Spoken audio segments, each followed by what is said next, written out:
விஜய் சேதுபதி அவர்களுடைய 50வது திரைப்படமான மகாராஜா திரைப்படம் ஒரு மிகப்பெரிய அந்த ட்ரெய்லர் வந்து ஒரு மிகப்பெரிய இம்பாக்ட் கொடுத்துச்சு. படம் வந்து இன்னைக்கு ரிலீஸ் ஆயிருக்கு. ஒரு இயக்குனருக்கான படம், நித்திலன் சுவாமிநாதனுடைய ஒரு இயக்குனருக்கான ஒரு அக்மார்க் படம். இது வந்து பொதுவாக அந்த 50வது படம் 100வது படம் ஒரு சென்டிமெண்ட் உண்டு, பெரிய அளவில் கனெக்ட் ஆகாது, ஓடாது. நிறைய படங்கள் சொல்லலாம். அது ரஜினிலேருந்து ஸ்ரீ ராகவேந்தர், ராஜபார்வை கமல்து, ராஜகுமாரன் பிரபுது. ராஜகுமார்லாம் அவ்வளோ பெரிய பில்டப்லாம் இருந்தது. மாதிரி ஒரு படமாக இருக்குது, அது ஓவர் பில்டப் கொடுக்குறாங்களேன்ட்டு நானும் பெரிய ஆர்வம் காட்டல. ஃபர்ஸ்ட் ஹாப்லாம் பார்த்தீங்கன்னா ஒரு மாதிரி தேட்டரில் இருக்கிறவங்களே ஒரு குழப்பம் வந்துடுது, அப்புறம் டயர்ட் ஆகிடுறாங்க. எதை நோக்கி இந்த படம் போகுது என்னன்னு தெரியல அப்படின்ட்டு. அந்த செகண்ட் ஹாஃபில் அந்த ஃபர்ஸ்ட் ஹாஃப்க்கான விஷயங்கள்லாம் வந்து கனெக்ட் பண்ணுறாரு டைரக்டர். அது திரும்ப சொல்கிறது டைரக்டருக்கான படம் சொல்கிறது அதான் காரணம். படம் பார்க்குற அந்த ஆடியன்ஸ் வந்து எந்த விதத்துலையும் வந்து உங்களுடைய காட்சி வந்து யூகித்து விடக்கூடாது.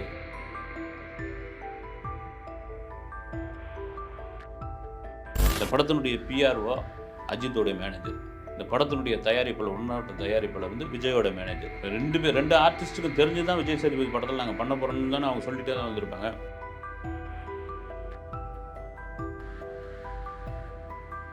பழைய விஜய் சேதுபதியா நமக்கு எப்போ கிடைப்பார், மாதிரியான வில்லனாலாம் கூட நடிச்சிருந்தார் அப்படின்னு எதிர்பார்த்தப்போ இந்த படம் நீங்கள் சொல்கிற மாதிரி ஒரு 50வது படம். இப்போ விஜய் சேதுபதி நினச்சிருந்தாருன்னா ஒரு பக்கா கமர்ஷியல் டைரக்டர் அந்த படத்தை நீன்னு வந்து பண்ணியிருப்பாங்க. ஏன் வந்து நீங்கள் சொல்கிற மாதிரி ஒரு குரங்கு பொம்மை அந்த படம் எடுத்தாச்சு, அது ஒரு நல்ல விமர்சனங்கள் இருந்து அது கமர்ஷியலாக ஓடல. அந்த டைரக்டருக்கு 7 வருஷம் கேப் ஆகி போச்சு, டைரக்டரே மறந்துட்டாங்க. இருந்தாலும் விஜய் சேதுபதி 50வது படத்துக்கு வாய்ப்பு கொடுத்துருக்காங்க. முழுக்க கண்டென்ட் மேலே தான்.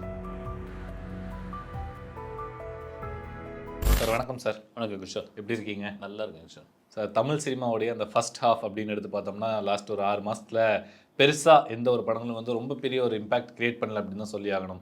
மலையாள படங்கள்லாம் நல்லா ஸ்கோர் பண்ணிச்சு, இங்கே அதை கொண்டாடினாங்க. அப்படி போயிட்டு இருக்கும்போது விஜய் சேதுபதி அவர்களுடைய 50வது திரைப்படமான மகாராஜா திரைப்படம் ஒரு மிகப்பெரிய அந்த ட்ரெய்லர் வந்து ஒரு மிகப்பெரிய இம்பாக்ட் கொடுத்துச்சு. படம் வந்து இன்னைக்கு ரிலீஸ் ஆகிருக்கு. ஸோ படம் பார்த்துட்டு வந்துட்டீங்களா சார்? எப்படி இருக்குது படம்? பார்த்துட்டு வந்துட்டேன். அந்த படம் 2 நாளைக்கு முன்னாடி மீடியாக்களுக்கு ஷோ போட்டாங்க, அதை நம்மளை பார்க்க முடியல. என்னென்னா சரி 50வது படம், பொதுவாக அந்த 50வது படம் 100வது படம் ஒரு சென்டிமெண்ட் உண்டு, பெரிய அளவில் கனெக்ட் ஆகாது, ஓடாது. நிறைய படங்கள் சொல்லலாம். அது இந்த ரஜினிலேருந்து ஸ்ரீ ராகவேந்தர், அப்புறம் ராஜபார்வை கமல்து, ராஜகுமாரன் பிரபுது. ராஜகுமார்லாம் அவ்வளோ பெரிய பில்டப்லாம் இருந்தது. அது மாதிரி ஒரு படமாக இருக்குது, அது ஓவர் பில்டப் கொடுக்குறாங்களேன்ட்டு நானும் பெரிய ஆர்வம் காட்டல. ஆனால் அது படம் ஷோ போட்ட பிறகு நண்பர்கள்ட்ட கேட்ட பிறகு பிரமாதமாக இருந்ததுன்னு சொன்னாங்க. அந்த சோஷியல் மீடியாக்களிலும் பார்த்திங்கன்னா பயங்கர பில்டப்பு, ஓவராக இது பண்ணுறது, ஆஹா ஓஹோன்னு. இன்றைக்கி எப்படியாவது இந்த படத்தை பார்த்தாகணும் அப்படின்ட்டு ஒரு பிளாக்ல ஒரு 2000 3000 டிக்கெட்டில் விற்றா கூட வாங்கிடலாம் அப்படின்ற போகும்போது கவுண்டரே காலியாக தான் இருந்தது. ஒன்றும் பிரச்சனை இல்லை. ஆமாம், ஓகே, மக்கள் தெளிவாக தான் இருக்கிறாங்க. இந்த இன்றைக்கி வெள்ளி சனி ஞாயிறு திங்கக்கிழமை பக்ரீத்து, இந்த 4 நாள் லீவை முடிவு பண்ணி இந்த படத்தை எடுத்திருக்காங்க, இதை ரிலீஸ் பண்ணியிருக்காங்க. ஓகே, பார்த்தேன். எனக்கு என்னென்னா படம் நல்ல படம், ஒரு வித்தியாசமான முயற்சி, ஒரு இயக்குனருக்கான படம். நித்திலன் சுவாமிநாதனுடைய ஒரு இயக்குனருக்கான ஒரு அக்மார்க் படம் இது வந்து.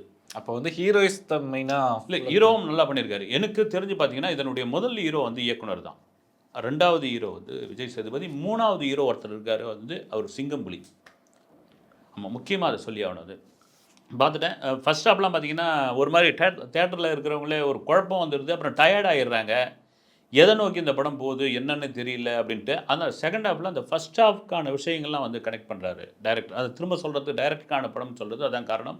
இதில் ஒரு முக்கியமான விஷயம் என்னென்னு நீங்கள் சொன்ன மாதிரி கடந்த ஜனவரி மாதத்துலேருந்து இப்போ ஜூன் மாதம் வரைக்கும் பார்த்திங்கன்னா எனக்கு தெரிஞ்சு கருடன் படம் மட்டும் தான் தமிழில் ஓடி 40 கோடி ரூபா கலெக்ட் பண்ணிட்டு இன்னைக்கு கூட வந்து ஒரு தேங்க்ஸ் மீட் வைக்கிறாங்க. உண்மையான தேங்க்ஸ் மீட் இல்லை, சக்ஸஸ் மீட் கூட சொல்லலாம் அதை. அதுக்கப்புறம் மகாராஜா ஒரு நிறைவான படமாக இருக்குது. அது காரணம் என்னென்னா, நான் திரும்பவும் ரிவ்யூவில் சொல்கிறது என்னென்னா, படம் பார்க்குற அந்த ஆடியன்ஸ் வந்து எந்த விதத்துலையும் வந்து உங்களுடைய காட்சி வந்து யூகித்து விடக்கூடாது. ஓரளவுக்கு அது இன்றைக்கி ரொம்ப ப்ரில்லியண்ட்டாக ஆகிட்டாங்க ஆடியன்ஸ் வந்து. இன்றைக்கி 2K கிட்ஸ்லாம் வந்து உள்ளங்கைக்குள்ளே உலக படங்கள்லாம் அடுத்த நொடியில் பார்த்துட்றாங்க. இந்த மகாராஜாவே எனக்கு என் பக்கத்தில் உட்கார்ந்த ஒரு பையன் வந்து ஒரு கொரியன் படம் 2 இங்கிலீஷ் படத்தை வச்சு சொல்லிகிட்டு இருந்தான், பேசிக்கிட்டு இருந்தான்.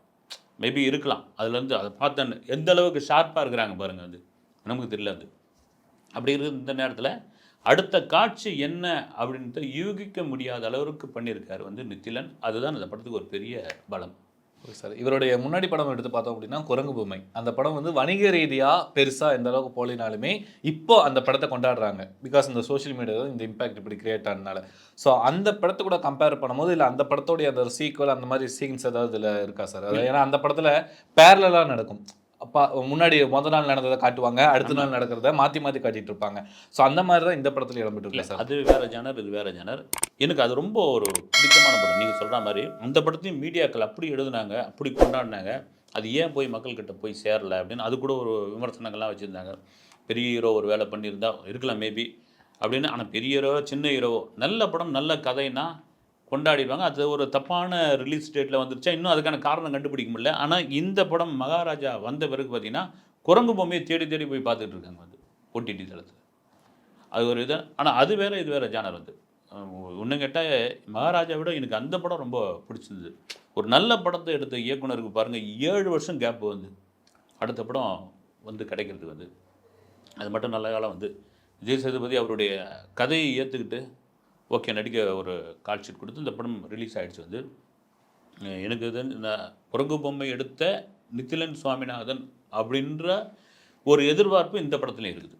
அதுவே இந்த படத்துக்கு ஒரு விளம்பரமா மாறுது வந்து. இப்போ விஜய் சேதுபதி அப்படின்னு எடுத்தோம்னா, அவருக்கு வந்து சமீபத்தில ரிலீஸ் ஆன பெருசா எந்த படங்கள் அது ஹீரோவா பண்ண படங்கள் எதுவுமே வந்து அவ்வளவா வணிக ரீதியா போல. விமர்சன ரீதியாவும் நெறைய கலவையான விமர்சனங்கள் அப்படிதான் வந்துச்சு. கடைசியா பெரிய ஒரு ஹிட் அப்படின்னு குடுத்ததே ரொம்ப வருஷம் ஆச்சு விஜய் சேதுபதி குடுத்தே.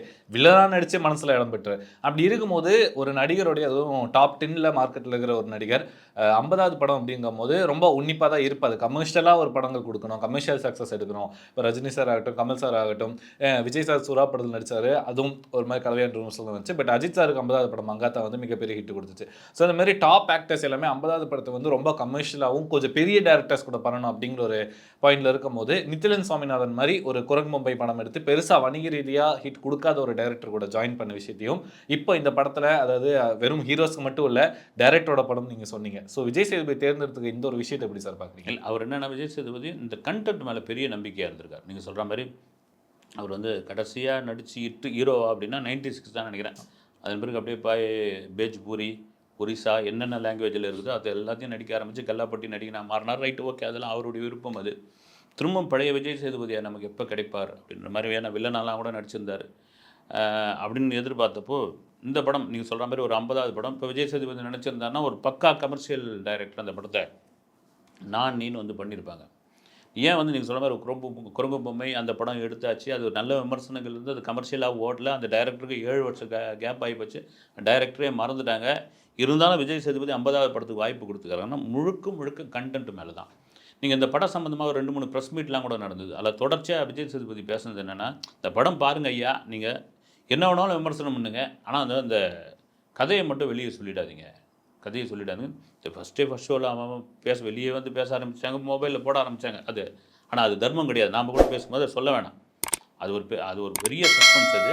அதை வச்சு தான் அந்த படமே நகருது அது. அப்படி இருக்கும்பொழுது விஜய் சேதுபதி இதை வந்து தேர்ந்தெடுத்ததற்கு, இந்த படத்தில் நடித்ததற்கு இது கத்தி மேலே நடக்கிற மாதிரி தான். ஒன்று கிளிக் ஆகும், இல்லை ஆகாமல் போகும். ஆனால் ஒரு நல்ல பேர் வந்து விஜய் சேதுபதின்ற ஒரு நடிகர் 50வது படத்தில் ஒரு பிரமாதமான படத்தில் பண்ணாரியா அப்படின்ற ஒரு பேர் இருக்கும். அந்த பேருக்கு தான் அவர் ஆசைப்பட்டிருப்பாருன்னு நினைக்கிறேன். மேபி வந்து இது ஓடணும், ஒரு 100 நாள் ஓடணும், பெரிய அளவில் வசூல் ரீதியாக வந்து ஒரு 500 கோடியை கலெக்ட் பண்ணணும் அப்படிலாம் அவர் எதிர்பார்க்கல வந்து. 50வது படம் பண்ணோம். இந்த 25வது படம் சீதக்காதி அவரே பெருமையாக சொல்லிகிட்டு இருக்காரு வந்து. அது மாதிரி அவர் எதிர்பார்த்து தான். ஆனால் இன்றைக்கி எனக்கு ரொம்ப பிடிச்சிருந்தது படம் வந்து. திரும்ப சொல்கிறது என்னென்னா, விஜய் சேதுபதி கண்டிப்பாக இயக்குனரை தான் நம்பியிருப்பார். ஒரு இயக்குனருக்கான அந்த இயக்குனர் வந்து எல்லா இடத்துலையும் அவர் வந்து சொல்லிகிட்டு இருந்தார். அது இயக்குனர் அந்த அளவுக்கு ஒரு பிரில்லியண்ட்டான ஒரு ஸ்கிரிப்ட் இயக்குனர் அந்த அளவுக்கு ஒரு பிரில்லியண்ட்டான ஒரு ஸ்க்ரீன் ப்ளே, அந்த ஸ்க்ரீன் ப்ளே 2வது பாதியிலிருந்து அருமையாக நகர்த்திக்கிட்டு போகிறாரு. நீங்கள் வந்து நம்ம ஒன்று யூகிப்போம், அங்கே திரையில் வேறு ஒன்று நடக்கும். இந்த கடைசி 20 மினிட்ஸ் தான் வந்து படத்துக்கு ஒரு பெரிய பலமான ஒரு விஷயம் அது. விஜய் சேதுபதிக்கு உண்மையை வந்து கம்பேக்னு கூட சொல்லலாம் அது. இதன் பிறகு விஜய் சேதுபதி வேற ஒரு ரேஞ்சில் வந்து இனிமேல் ஹீரோவாக பண்ணணும், இது மாதிரியான கதைகள் தேர்ந்தெடுத்து பண்ணணும் அப்படின்ற ஒரு விருப்பம் வந்து ஆடியன்ஸ்க்கு வந்துடுச்சு. Okay sir. ஒரு படத்துக்கு ஹீரோ எந்த அளவுக்கு முக்கியமோ, அதே சமயம் வந்து வில்லனுக்கு அந்த இம்பார்ட்டன்ஸ் குடுத்தா தான் கதை வந்து ஸ்க்ரீன் பிளேயோட ஆடியன்ஸ் பல்ஸோட ரொம்ப பிடிக்கும். அப்படி பார்க்கும்போது இந்த படத்தில வந்து ஒரு டைரக்டராவும் சரி, ஒரு ஆக்டராவும் சரி, மக்கள் மனசுல இடம் பெற்ற அனுராக் கஷ்யப் அவர் வந்து படத்தில இருக்காரு. லியோ படத்தில ரொம்ப எதிர்பார்க்கப்பட்டோம். பட் ஒரே செகண்ட்ல வந்துட்டு போயிட்டாரு. லோகேஷ் கனகராஜன இப்படி யூஸ் பண்ணிட்டாங்க அப்படின்னு அன்னைக்கு ஒரு விமர்சனம் வந்துச்சு. நித்திலன் சுவாமிநாதன், அனுராக் கஷ்யப்ப படத்தில எந்த அளவுக்கு இம்பார்ட்டன்ஸ் குடுத்துருக்காங்க சார்? இல்ல அனுராக் காஷ்யப்புடைய அந்த கேரக்டர் படத்தில் என்னன்னா, இந்த கன்னடத்துலேருந்து கூட இப்போ கூட தண்டுப்பாளையம்னு ஒரு படம் வந்து தெரியுங்களா? ஒரு உண்மை சம்பவத்தை வச்சு.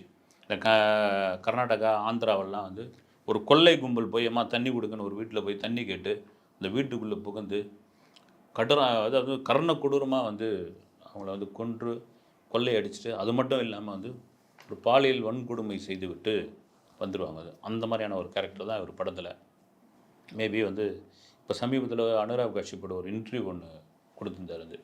அவரை பார்க்க வர இளம் இயக்குனர்கள் அவருக்கு அப்பாயின்மெண்ட் வாங்கணும்னா, அவருக்கு வந்து ஒரு தொகை கட்டணும். ஒரு காசு கட்டின பிறகு தான் அப்பாயின்மெண்ட்டே குடுப்பேன். அப்படின்னா அது என்ன ஏதுன்னு தெரியல வந்து மேபி. இப்போ இந்த படத்தில ஒரு தன்னை பார்க்க வரவங்களுக்கே காசு குடுக்கணும் அப்படின்போது, இதில ஒரு பெரிய சம்பளம் வாங்கியிருப்பாரு, நடிச்சிருப்பாரு. ரைட். எனக்கு என்ன குறை அப்படின்னா, நல்லா தான் பண்ணியிருக்காரு. லிப் மூவ்மெண்ட்ஸே செட்டே ஆகல. அவர் ஒண்ணு வாய அசைக்கிறாரு, டயலாக் ஒரு பக்கம் போய்க்கிட்டு இருக்கு. என்னுடைய ஆதங்கம் என்னன்னா, இந்த கேரக்டருக்கு இதே கோடம்பாக்கத்தில் எவ்வளோ புதுமுகங்கள் ஒரு வில்லன் கேரக்டர் நமக்கு கிடைக்க மாட்டாங்களா இது மாரி அப்படின்னு எவ்வளோ பேர் அலைஞ்சிக்கிட்டு இருக்காங்க. விஜய் சேதுபதி எடுத்துங்க. சீனு ராமசாமி அவர் இருந்து ஸ்ட்ரகிள் பண்ண காலம் வந்து அவர் பெரிய டைரக்டரா கூட வரல. அப்பதான் அவரும் போராடிக்கிட்டு இருக்காரு. அவர் வந்து ஒரு புதுமுக நடிகரை வந்து விஜய் சேதுபதி தென்மேற்கு பருவகாட்டில் கொண்டு வந்து நடிக்க வச்சு இன்னைக்கு வளர்ந்துட்டாரு. அது மாதிரி இன்னைக்கு இருக்கிற விஜய் சேதுபதியை கூட முடிவு பண்ணி ப்ரொடியூசர் கிட்டயோ டைரக்டர் கிட்டயோ சொல்லி யாராவது புதுமுகத்தை கொண்டு ஆடிஷன் வைங்க நீங்கள். ஒரு 200 பேர் 300 பேரை கூப்பிட்டு அவங்கள ஆடிஷன் வச்சு பார்த்து அதுலேருந்து ஒருத்தர் கொடுத்து இந்த வாய்ப்பை கொடுத்துருந்தா இது வேறு விதமாக மாறி இருக்கும். அது படம் ஓகே அவங்களுக்கு ஒரு கமர்ஷியல் ரீதியாக எதிர்பார்த்துருக்காங்களா இல்லை அனுராக் காஷ்யப் அப்படின்னு ஹிந்தியில் இவருக்கு ஒரு ஃபேன்ஸ் இருக்காங்க விஜய் சேதுபதிக்கு. அதை வச்சு அங்கே வந்து பிஸ்னஸ் பண்ணலாம் அல்லது ஓடிடி அப்புறம் சேட்டலைட் இந்த மாதிரியான இதுவெல்லாம் இருக்குல்ல இதுக்கு உதவிகரமாக இருக்குன்னு பார்த்துருக்காங்க. பட் அனுராக் காஷ்யப் நல்லா பண்ணியிருக்காரு. இன்னும் அந்த கேரக்டரை வேறு யாருக்காவது கொடுத்துருந்தால் ஒரு புதுமுகத்துக்கு கொடுத்துருந்தால் இன்னும் ஒரு வலுவான கேரக்டராக மாறி இருக்குன்னு என்னுடைய ஆதங்கம் வந்து. இறுதியாக விஜய் சேதுபதிக்கு இந்த 50வது படம் ஒரு கம்பேக் படமாக தான் இருக்கும் அப்படின்னு நீங்கள் சொல்லிட்டீங்க. விஜய் சேதுபதி கொஞ்சம் நாட்களுக்கு முன்னாடி ஒரு ஸ்டேட்மெண்ட் கொடுத்தாரு. இதுக்கப்புறமா நான் வந்து துணை கதாபாத்திரங்கள் கேரக்டர் ஆர்டிஸ்டோவோ இல்லை வந்து வில்லனாவோ மெயினாக நடிக்க மாட்டேன். நீ வந்து ஃபுல் அண்ட் ஃபுல் அது வந்து என்னுடைய கரியருக்கு பாதிப்பாகுது. அதனால் ஃபுல் அண்ட் ஃபுல் நான் ஹீரோவை தான் ட்ராவல் பண்ண போகிறேன் அப்படின்னு சொல்லிட்டாங்க. இந்த படம் ஒரு கமர்ஷியல் ரீதியாகவும் விமர்சன ரீதியாகவும் நல்லா சக்ஸஸ் ஆனதுக்கு அப்புறமா அடுத்து வரக்கூடிய படங்களில் ஒரு பெரிய ஆக்டர் அதாவது already Rajini sir, Kamal sir, Vijay sir கூட நடிச்சிட்டாங்க. ஹிந்தியில் ஷாருக் கான் கூட நடிச்சிட்டாங்க. நீ அடுத்து அஜித் சாரோ இல்லை சூர்யா சார் இவங்க கூட ஏதாவது வில்லன் நடிக்க வாய்ப்போ இல்லை வேறு திருப்பியும் நார்த்தில் போயிட்டு சல்மான் கான் அந்த மாதிரி அவங்க கூட வில்லனுக்கான வாய்ப்பு ஏதாவது வரும்போது எடுப்பாரா சார் அந்த ஒரு முடிவை இல்லை இதுலேயே ஸ்டாண்ட் பை நிற்பாரா? இல்லை அவர் சொல்லியிருக்காரு இது மாதிரின்ட்டு. இப்போ மாஸ்டரில் நடித்த பிறகு பார்த்தீங்கன்னா விஜயை தாண்டி ஒரு பிரமாதமாக பண்ணியிருக்காரு மாதிரி விமர்சனங்கள்லாம் வந்தது. அப்புறம் ஹிந்தியில் போய் எல்லாருக்கும் பண்ணியிருந்தார், வெப் சீரிஸ்லாம் பண்ணியிருந்தார். ஓகே இந்த படத்தில் வந்து நீங்கள் சொல்கிற மாதிரி ஒரு வேளை வந்து திரும்பவும் விஜயோ அஜித்தோ இல்லை ஒரு முக்கியமான ஷாருக் கானோ சல்மான் கானோ கூப்பிட்றாங்கன்னா போவாரா அப்படின்போது இந்த படத்தையும் நீங்கள் எடுத்துங்க. இதில் ஒரு ஆரோக்கியமான ஒரு விஷயம் ஒன்று இருக்குது. இந்த படத்தினுடைய பிஆர்ஓ அஜித்தோடைய மேனேஜர், இந்த படத்தினுடைய தயாரிப்பாளர் உன்னோட தயாரிப்பாளர் வந்து விஜயோட மேனேஜர். ரெண்டு ஆர்டிஸ்ட்டுக்கும் தெரிஞ்சு தான் விஜய் சேதுபதி படத்தில் நாங்கள் பண்ண போகிறோம்னு தானே அவங்க சொல்லிட்டே தான் வந்திருப்பாங்க.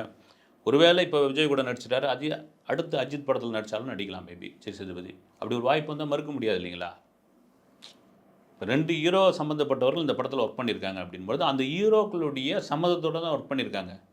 விஜய் சேதுபதிக்கு அந்த உங்களுக்கு என்ன தான் 1000 தான் நாங்கள் வந்து இப்போ நண்பர்கள்னு சொல்லிக்கிட்டாலும் சினிமாவில் வந்து போட்டி உண்டுங்க எப்போவுமே. அடுத்தவர்கள் அடுத்த கட்டத்துக்கு போகக்கூடாது. நான் இவங்கள சொல்ல பொதுவாகவே உண்டு, இந்திய சினிமாவில் உண்டு அது வந்து. அப்படின்போது நடிக்கலாம் மேபி, அதுக்கான வாய்ப்பு இருக்குது. அவர் என்ன சொல்ல வந்திருப்பார், இந்த மாதிரி ஒரு சின்ன துண்டு கேரக்டர் அப்புறம் வேற்றுமொழி படங்கள் இந்த உப்பண்ணா அந்த மாதிரியான படங்கள்லாம் நடிக்க மாட்டேன்ற மீனிங்கில் சொல்லியிருக்கலாம் மேபி. ஏன்னா தொடர்ச்சியாக ஒரு படம் இட்டு அப்படின்னா அடுத்தடுத்த படங்கள் இட்டாக இருந்தால் தான் நீங்கள் கதாநாயகனை தொடர்ந்து ட்ராவல் பண்ண முடியும். அடுத்த படமும் வந்து உங்களுக்கு இதுவாகி போச்சுன்னா மறுபடியும் நீங்கள் கேரக்டர் ரோலு வில்லன் பண்ண வேண்டிய ஒரு சூழ்நிலை பொதுவாகவே வரும் உங்களுக்கு. அதனால் விஜய் சேதுபதியோட முடிவு இப்போதைய முடிவாக அதை எடுத்துக்கலாம் வந்து. அவர் அடுத்தடுத்த படங்கள் எப்படி ஓடுன்னு வச்சு அவர் முடிவு மாறலாம், மாறாமல் இருக்கலாம். Okay sir. ஃபைனலாக சார் 50வது திரைப்படம் ஒரு நடிகருக்கு வந்து ரொம்ப முக்கியமான படமாக தான் இருக்கும். அந்த வகையில் மகாராஜா படம் விஜய் சேதுபதிக்கு மகுடம் சூடுமா? எப்படி சார்? இல்லை விஜய் சேதுபதிக்கு ஒரு முக்கியமான படம் தாங்க. உண்மையிலேயே வந்து பிரமாதமாக நடிச்சிருக்காரு, அதில் மாற்று கருத்தே இல்லை. அந்த போலீஸ் ஸ்டேஷனில் போயிட்டு உட்காந்துன்னு மகாலட்சுமி காணன்னு சொல்கிறப்ப அது போலீஸ் ஸ்டேஷனில் உள்ளவங்களாம் ட்ரிகர் பண்ணுவாங்க. வந்து அதுக்கெல்லாம் எந்த வித இதுவும் கொடுக்காம திரும்ப அதுக்குள்ளேயே இருக்கிற ஒரு விஷயம் செகண்ட் ஹாஃபில் அதுக்கு ஒரு அது அப்படியே வந்து உல்ட்டாவாக மாறுற ஒரு இது நடிப்பில் உண்மையிலே சொல்கிறேன் வேற ஒரு தளத்துக்கு வந்துட்டாப்புல விஜய் சேதுபதி. அதில் மாற்றுக்கிறதே கிடையாது. தொடர்ச்சியாக நான் விரும்புகிறது என்னென்னா, நீங்கள் கமர்ஷியலாக பண்ணுங்க ரைட்டு, அதுக்காக ரொம்ப கமர்ஷியலாக பண்ணாமல் இந்த மாதிரியான ஒரு கதை தேர்வோட இது அதுக்கு ஆர்டிஸ்ட்டே இல்லையே உங்களுக்கு, இந்த மாதிரியான கதை தேர்வு பண்ணுற நடிக்கிறதுக்கும் இல்லை. அந்த மாதிரியான ஒரு படங்கள் வந்து விஜய் சேதுபதி பண்ணாருன்னா எதிர்காலத்தில் அவருக்கு வந்து ஒரு தனி ரசிகர்கள் இல்லை ஒரு தனித்துவமான ஒரு நடிகராக மாறுறதுக்கான நிறைய வாய்ப்புகள் உண்டு அவருக்கு. பல விஷயங்கள் பகிர்ந்துக்கிட்டே நேரம் கொடுத்ததுக்கு ரொம்ப நன்றி. வணக்கம்.